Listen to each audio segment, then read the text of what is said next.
नमस्कार दोस्तों, हम उत्तर प्रदेश के राजधानी यानी कि लखनऊ में हैं और यहाँ पे जनवादी पार्टी सोशलिस्ट के जो है कि महारैली हो रही है। यानी चौहान लोग ज़्यादा लोग जुटे हुए हैं और अन्य जाति के लोग भी जुटे हुए हैं। यहाँ पे जो है कि अभी अखिलेश यादव जी आएंगे और हम ये अभी जानेंगे कि अगर अखिलेश यादव यहाँ पे रैली में आ रहे हैं तो जो है कि रोजगार के बारे में कितना बात करेंगे और जितने भी जनता है उनके आवाज़ उठाने और जितना जो है कि आपको समझिए कि जितना भी ग्राउंड रिपोर्टिंग हम लोग करते हैं और जितना भी आवाज़ है उनके यहाँ जाती है उसका जो है कि वो आवाज़ उठाने का काम करते हैं या नहीं करते, उनसे बात करेंगे।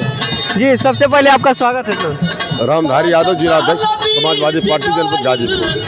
हमारा सवाल पहला है आपसे कि अखिलेश यादव जी यानी सपा पार्टी से हैं और जो जनशक्ति पार्टी जो भी है ये जो है इनसे गठबंधन की है, तो क्या इस बार गठबंधन में ये इस सरकार ला पाएंगे 2022 में? और जब लाएंगे तो रोजगार की जो है कि रोजगार क्या लोगों को मिलेगा कि नहीं मिलेगा?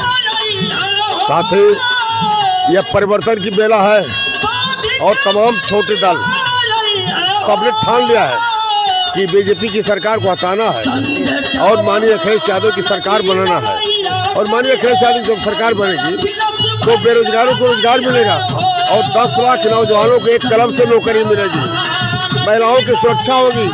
महिलाओं का चीरहरण हो रहा है, आपने देखा लखीमपुर खीरी में भाजपा के लोगों ने, उनके सिपाहियों ने किस तरह से महिला का चीरहरण किया था।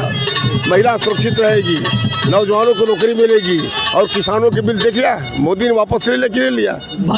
ये समाजवादी पार्टी का संघर्ष का नतीजा है और तमाम छोटे दल को मिला करके ये महागठबंधन बनाए मानी जी ने सरकार बनने जा रही है। नौजवानों के हक में फैसले होंगे। जी, पूर्वांचल एक्सप्रेसवे पे रथ यात्रा निकाला गया था, वह रथ यात्रा और भी अन्य रोडों पे निकल सकता था, लेकिन मैं यह पूछना चाहता हूं कि जब अखिलेश सरकार आएगी 2022 में तो गड्ढा मुक्त होगा या गड्ढा युक्त उसी तरह रहेगा? अखिलेश यादव की सरकार रही है, आपने देखा है उनकी सरकार में सारी सड़कें जो है गड्ढा मुक्त थी, चमचमाती रोडें थी, रोडें उन्हीं की बनवाई थी और इस सरकार ने उनको चौपट कर दिया है। और ये पूर्वांचल एक्सप्रेसवे या समाजवादी एक्सप्रेसवे था जिसको माननीय अखिलेश यादव ने जिसकी नींव डाला, इसका नक्शा बनाया, पैसा पास किया, जमीन का अधिग्रहण किया, लेकिन ये तो सस्ती लोकप्रियता हासिल करते हैं, उद्घाटन करके बता रहे हमने बनवाया। सीधा ये कहना चाहते हैं कि जितना भी कार्य हुआ सब अखिलेश यादव जी ने करवाया। जो भी विकास दिखाई दे रहा है प्रदेश में वो माननीय अखिलेश यादव के जमाने का है। इनकी सरकार में कहीं कोई विकास नहीं। साथी आप बताओ, कहीं देख रहे तो बताओ कहीं विकास है? यानी सीधा आपका कहना है कि जितना भी कार्य हुआ सब अखिलेश यादव जी ने करवाया है। उस पे जो है कि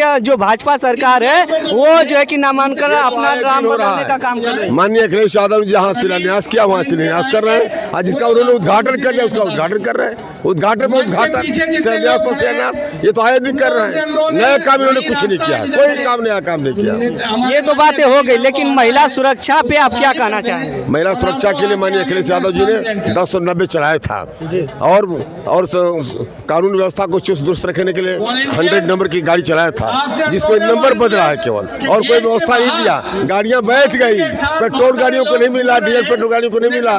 महिलाएं असुरक्षित हैं। हमारी सरकार आएगी तो महिलाओं की सुरक्षा की जाएगी। यानी 12 बजे रात को भी निकल सकती है। बिल्कुल 20 मिनट में 10 मिनट में गाड़ियां पहुंचेंगी।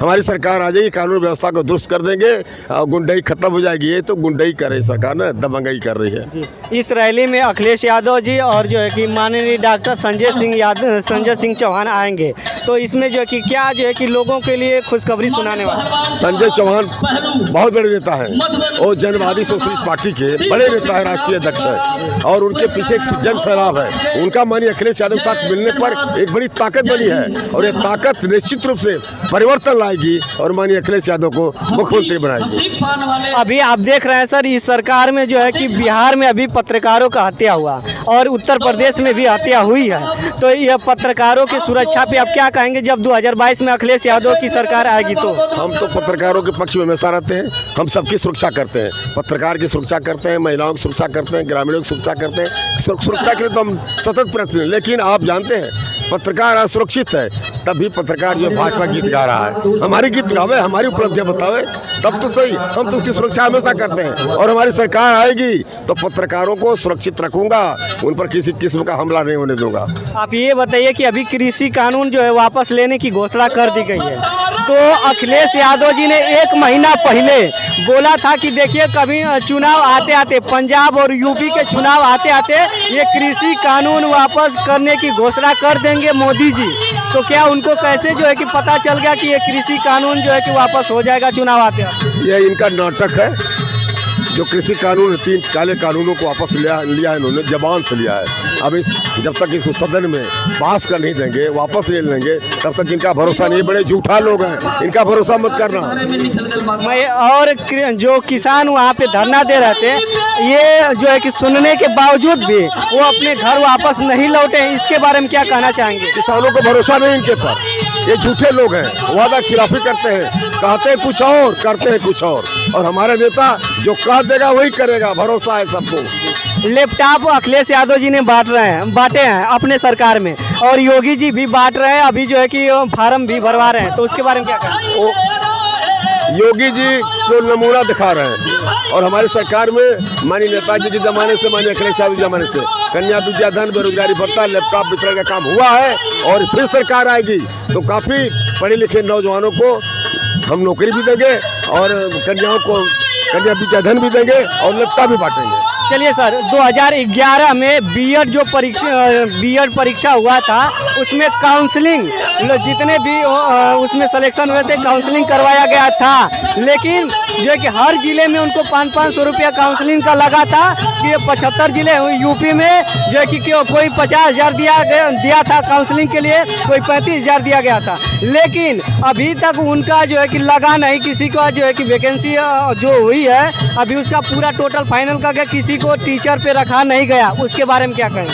साथ ही जब मेरी सरकार बनेगी तो जो इसमें अनियमितता है उस अनियमितता को दूर करके जिनकी योग्यता है उनको नौकरी दे देंगे। जी, बीएड वाले जितने भी है वो हम लोगों से पत्रकारिता में बोले हैं, जब हम उनसे बयान ले रहे थे तब कह रहे थे कि अगर अखिलेश यादव अगर हमारी बातों को सुनते हैं और हमें जो है कि वैकेंसी में अगर जो है कि नौकरी देने का काम करते हैं तो उनका हम 2022 में जम के जो है कि उनका साथ देंगे, उनके बारे में क्या कहें? निश्चित रूप से जब हमारी सरकार आएगी तो जो इनके साथ धोखा हुआ है, अनियमितता हुई है, इनको बेरोजगार बनाया गया है, इस सारी समस्याओं का निदान माननीय अखिलेश यादव है।